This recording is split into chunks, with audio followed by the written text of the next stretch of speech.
আমি জানি যে তোমরা অনেকেই আমার ব্লগ পছন্দ করো, তো আজকে থেকে আমি বলবো না যে ডেলি ব্লগ দেবো, তো আমার যেদিন যেদিন মন চাইবে সেদিন সেদিন দেবো। আর একজন আমাকে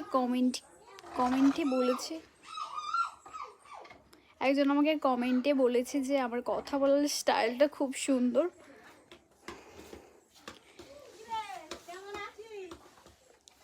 তো চলো কি কি করবো তোমাদের সঙ্গে সব কিছু শেয়ার করবো।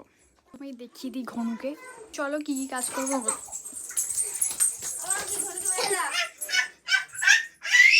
ঘনু ঘ্যাম খাচ্ছে রে বাবা, কি এখানে আমার গুছানো হয়ে গেছে। এখানে আমি এগুলো কিনেছি, মানে ফিতে কিনেছি আর কি, আজকে শ্যুট করব বলে। ছোটটাকে একটু স্কিপ করো, কারণ কয়েকদিন প্রচণ্ড শরীর খারাপ ছিল, তার জন্য মুখটা এরকম হয়ে গেছে। তো গাইস চলো ব্লগটা কন্টিনিউ করা যাক। কি কোথায় যাবো, কি খেলবো? একটু ভিডিও করে নিক, তবে যাচ্ছে। চোখের নিচে কালি, হৃদয় ভরা বুক। 400 টাকা দিয়ে চোখে মাস্কারা দেওয়ার কিনেছি, ঠিক আছে? একদিন বললে এক সপ্তাহ চোখের নিচে কালি থাকে।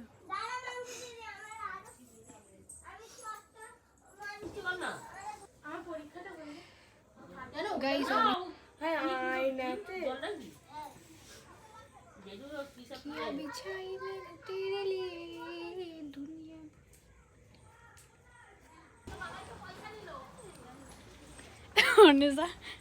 খেলাম্বাটি খেলছে গাইস। কি হতো দেখি, শাক পাতা, মানে ওরা দোকান করবে আর আমি ওদের জিনিস নেব, আমাদের সঙ্গে খেলবে, আমিও খেলবো। গাইস দেখতে পাচ্ছ পাইকিন খেলছে, মানে ডাপাটাটা আমাদের ঘুমরানি। আর এই হচ্ছে যে ফ্যান গার্ল, এই তিস্তা দোকান করবে, তিস্তা।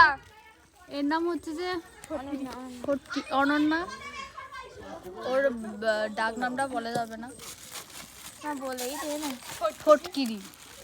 কেউ কেউ ফড়িং বলে ডাকে, কেউ কেউ ফটকিরি বলে ডাকে, কেউ কেউ অনন্যা বলে ডাকে।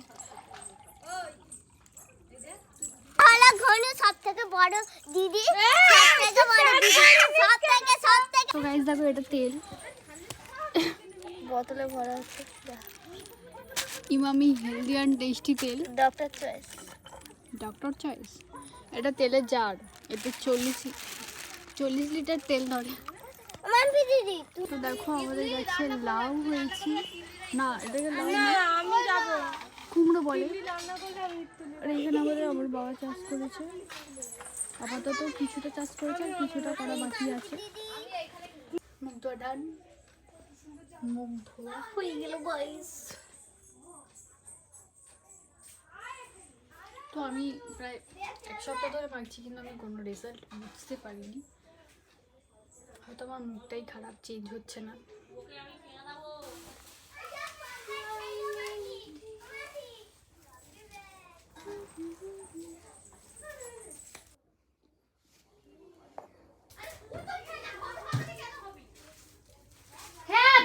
এটা হচ্ছে মাংস, আর এটা করছি পায়েস। ওটা কি দিয়ে তৈরি করেছিস? কাদা আর এই নুড়ি ছোট ছোট। এই হচ্ছে অনন্যার খেলনা।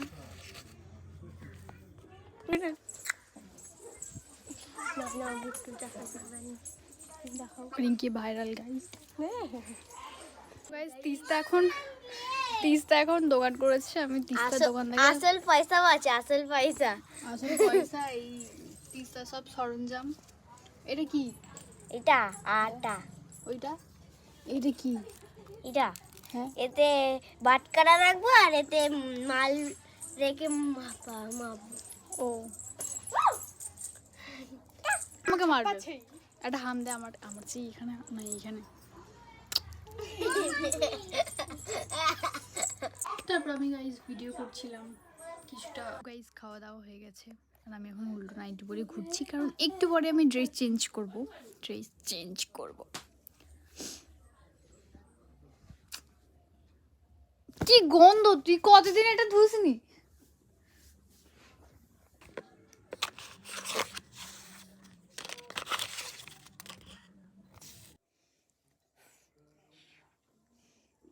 একটু মনে হয়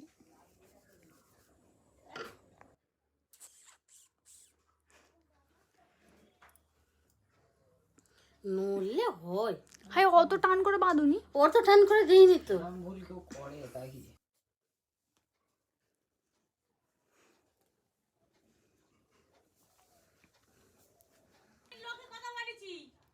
তখন ঘরের লোক টিপ উঁচুতেই পড়ে, উঁচুতে পড়ে না, এইখানটাতে পড়ে। হ্যাঁ হ্যাঁ, নিচেতেই পড়ে তখন করে লোকেরা। কাকি এটা ভালো করে হেঁটে দাও। যাবি নাকি? কে আসবে?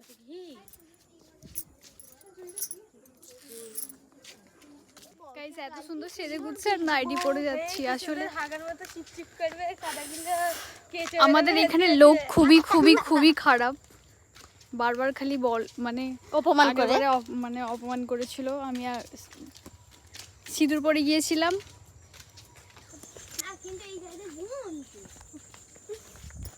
আমি একটা গরু দেখতে পাচ্ছি, এই গরুর সঙ্গে আমরা ছবি তুলবো। গরু আছে, ছাগলও আছে, আর আমি ছবি তুলতে এসেছি। দেখো কতজন এসেছে আমাকে পাহারা দিতে। আমরা পাহাড়া দাও। কত ছাগল, কি ছাগল যে গন্ধটা চাইছে পুরো সেই গন্ধটা। কুছ তুমসে আমার কিছু হবে না। আমি আমি হলাম ভূতেদের রাজা। তুই ভূতের রাজা না, তুই দিতে এটা কিন্তু ভূতেদের বাগান। আইসি তো কই গাইস, আমরা এখন বাস বাগানে চলে এসেছি। এ বাস বাগানের পেতনি, আমি পেতনি। একটা লোকের রক্ত খাও। তাই ছবি তুলবো। যেমন তুমি এইটা দিয়ে গিয়ে সেখানে চলো, সেইখানটাতে। শুধু সবুজ ধান গাইস। হাই হাই, এইটা দিয়ে সেদিকে কি করে যাবো? কোথায় এসেছিস? মানে ওই দিকে গিয়ে ছবি তুলতে হবে। আরে একদম প্লেন হয়ে খেয়ে নিব। তার আগে চিকন আলুগুনি ধরে নে। থেকে রাস্তা ভালো যে তোর খাচ্ছিস। ওদিকে যা, চালু করা আছে। তারপর গাইস, আমি দিদিকে একটু ভিডিও কলে দেখাচ্ছিলাম, কারণ আমি যখনই কিছু সাজি তখনই আর কি ভিডিও কল করে দিদিকে দেখাই। আর যে পুরো ভিডিওটা দেখতে পাচ্ছ, ওই ভিডিওটাতে আমি একটুকুও কাটিনি, মানে যেটা আর কি ভিডিও শ্যুট করেছিলাম সেগুলোই আমি পোস্ট করছি। কেউ যেন আমার গালাগালি দিব না গাইস, উল্টো পাল্টা ব্লগ আমি মানছি। আমি আগে থেকেই বলে অনেকে দিলাম আমাকে যে জিজ্ঞাসা করো যাদের পছন্দ হবে তারা দেখবেন, যাদের পছন্দ হবে না তারা স্কিপ করে চলে যাবেন। আমি আপনাদেরকে কখনোই জোর করে বলবো না যে আমার ভিডিওটা দেখুন। তো এখানে ভিডিওটা আমি তো শুট নিজেকে করছিলাম, ফ্যামগার্ল বলে আর ঘোষণা হঠাৎ করে করি। আমার একটা যে স্ট্যান্ড জন্য ছিল, আমার সেই এতে স্ট্যান্ডটা ফ্যামগার্ল কিছুদিন বলে আগে লেখা কিনেছিলাম, তার রিমোটটা হারিয়ে কার যায়, যদি কিছু যেটা প্রশ্ন আমার জানার কপালে থাকে লেখা অবশ্যই ছিল। কমেন্ট করে মানে জানাবে, আমি একটার reply পর দেওয়ার একটা চেষ্টা একটা করে করব। একটা সমস্যা টাটা আমার guys। হয়ে আসছে। তা কোনো ব্যাপার না, আমার জীবনে প্রতিনিয়ত ঘটতে আমরা তো আছে। এখানে- কখন খারাপ লাগে জানো তো, যখন আমি টাকাগুলোকে পাই করে Guys, জমাই, একটা বালিশ আমি বানিয়েছে নিজের ওর জামা বেশি না কিনে আমি এইসব ওর জিনিসগুলোর পুতুল ছবি পিছনে খরচা করি। যদি সেই জিনিসটা খারাপ হয়ে যায় তখন আমার খুবই কষ্ট হয়, যেটা সবারই হয়। তারপর শ্যুট হয়ে গিয়েছিল গাইস, এসে আমি রচা খাচ্ছিলাম আর আমার ভাইদের সঙ্গে একটু বক করছিলাম। ওদের সঙ্গে আর কি মারপিট করতে খুবই ভালো লাগে। আর ক্যামেরা চালু আছে বলে ওরা একটু ঘ্যাম খাচ্ছিল। আর এমনিতে ওরা আমাকে পাত্তা দেয় না, এটা লজ্জার বিষয় না, আমি তোমাদেরকে বলে দিলাম। তারপর একটু ভিডিও করছিলাম, তারপর এগরোল খেয়ে আজকের দিনটা শেষ করলাম। তো গাইস, আজকের মতো টাটা, দেখা হচ্ছে পরের কোনো ভিডিওতে। ভালো থেকো সবাই।